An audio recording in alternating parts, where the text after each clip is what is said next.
ಮಹಾರಾಷ್ಟ್ರ ಮತ್ತು ಕರ್ನಾಟಕ ಗಡಿಭಾಗ ಸಮಸ್ಯೆ ಹುಟ್ಟು ಹಾಕಿದ್ದು ಕಾಂಗ್ರೆಸ್ ಪಕ್ಷ. ಇದರ ಪಿತಾಮಹ ಪಂಡಿತ್ ಜವಾಹರಲಾಲ್ ನೆಹರು ಆಗಿದ್ದಾರೆ ಎಂದು ಮಹಾರಾಷ್ಟ್ರ ಅರಣ್ಯ ಮತ್ತು ಮೀನುಗಾರಿಕೆ ಸಚಿವ ಸುಧೀರ್ ಮುನಗಂಟಿವಾರ್ ಆರೋಪಿಸಿದರು. ವಿಜಯಪುರ ನಗರದಲ್ಲಿ ನಡೆದ ಮಾಧ್ಯಮಗೋಷ್ಠಿಯಲ್ಲಿ ಮಾತನಾಡಿದ ಅವರು, ಸದ್ಯ ಮಹಾರಾಷ್ಟ್ರ ಮತ್ತು ಕರ್ನಾಟಕ ಗಡಿ ವಿವಾದ ಸುಪ್ರೀಂ ಕೋರ್ಟ್ನಲ್ಲಿದೆ. ಈ ಬಗ್ಗೆ ಮಾತನಾಡುವುದು ಸೂಕ್ತವಲ್ಲ. ಕರ್ನಾಟಕ ಏಕೀಕರಣವಾಗಿದ್ದಾಗಿನಿಂದ ಈ ಸಮಸ್ಯೆ ಉದ್ಭವವಾಗಿದೆ. ಇದು ಯಾವುದೇ ರಾಜಕೀಯ ಸಮಸ್ಯೆ ಅಲ್ಲ. ಎರಡು ರಾಜ್ಯಗಳ ನಡುವೆ ಇರುವ ವಿವಾದವನ್ನ ಕಾಂಗ್ರೆಸ್ ಇನ್ನೂ ಜೀವಂತವಾಗಿಟ್ಟಿದೆ ಎಂದರು. क्या इशू है? देखो, ऐसा है, भारतीय जनता पार्टी एक ऐसी पार्टी है, इशू छोटा हो बड़ा हो उसके समाधान के लिए कोशिश करने वाली पार्टी है. आपने देखा है यहाँ पे 4% आरक्षण ये हमारे संविधान के खिलाफ जाकर दिया गया था. संविधान ये कोई भारतीय जनता पार्टी का नहीं था.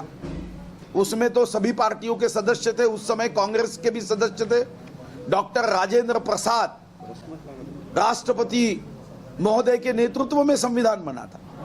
डिबेट हुई, चर्चा हुई और धर्म के आधार पर आरक्षण नहीं देना यह तय हुआ था. उसके बाद भी खुर्ची के प्यार के कारण 4% आरक्षण यहां दिया गया था. हमारे बसवराज बोम्मई जी के नेतृत्व में वही आरक्षण पिछड़े जातियों को देने का निर्णय किया है. और मैं दूसरी बात निश्चित रूप से आपको कहूंगा कि भारतीय जनता पार्टी ये कोई भी समस्या को प्रलंबित रखने में, पेंडिंग रखने में विश्वास नहीं रखती. उसका समाधान होना चाहिए.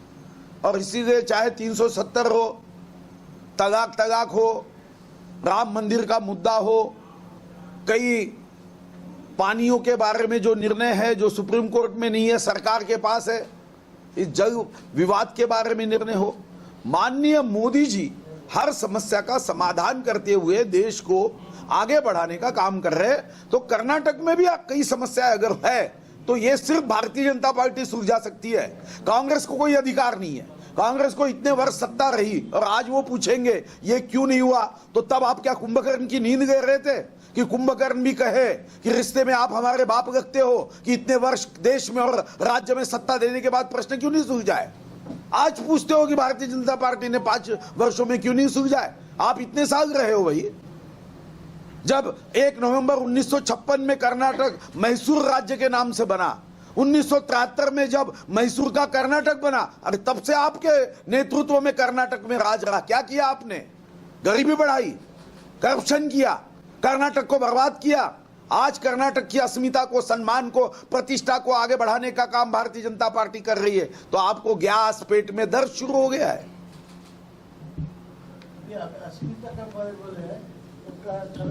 वो इशू ये 1 नवंबर 1956 में जब बना तब से शुरू है.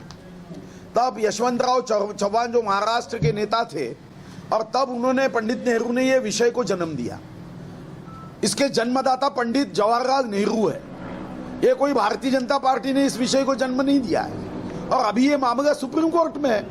पंडित जवाहरलाल नेहरू को जब ये पूछा गया कि ये सीमावाद समस्या है, इसका समाधान के लिए बैठक लो, तो पंडित नेहरू कह रहे थे दोनों राज्यों के सेक्रेटरी बैठे, राजनीतिक मसले को सेक्रेटरी सुलझाएंगे.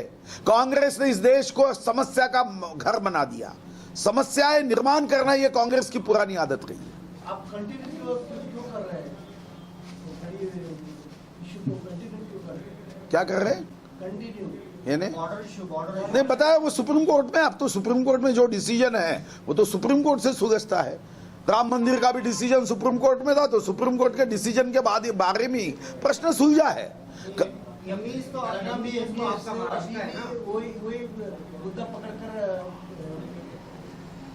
देखो, जनतंत्र में हर किसी को अपना मुद्दा रखने का अधिकार है. अगर महाराष्ट्र एकीकरण समिति अपना मुद्दा रखती है तो उस पर तो कोई बंधन नहीं कर सकते आप. अब सुप्रीम कोर्ट में डिसीजन है, अब आप महाराष्ट्र भी अपनी बाजू रखता है, कर्नाटक भी रखता है, महाराष्ट्र एकीकरण समिति भी रखता है, कर्नाटक के लोग भी अपने विषय रखेंगे.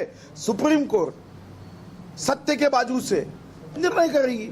ये विषय कोई पॉलिटिकल सब्जेक्ट नहीं रहा. ये पॉलिटिकल सब्जेक्ट था 1 नवंबर 1956 में, जब निजलिंगप्पा, चत्ती और यशवंतराव चौहान जी इनकी मीटिंग होते समय अगर वो समस्या, आज तो ये समस्या कोर्ट के इसमें है, तो कोर्ट के बारे में मैंने कुछ कहना, ये तो संविधान के चौकट में मैं समझता हूं कि एक विधायक के नाते, एक मंत्री के नाते तो कोई योग्य नहीं है। बेळगाव में वही पकड़कर वोट मांगते हैं। नहीं, ठीक है, वो तो उनका अधिकार है, महाराष्ट्र एकीकरण समिति का अधिकार है।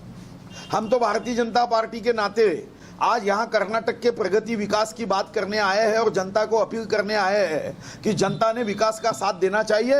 दुष्ट बुद्धि से काम करने वाले कांग्रेस ने जिस देश का नुकसान किया, ऐसे लोगों से बचना चाहिए। एक भाई के नाते दूसरे भाई को बताने का मेरा कर्तव्य है, मैं करने आया हूँ।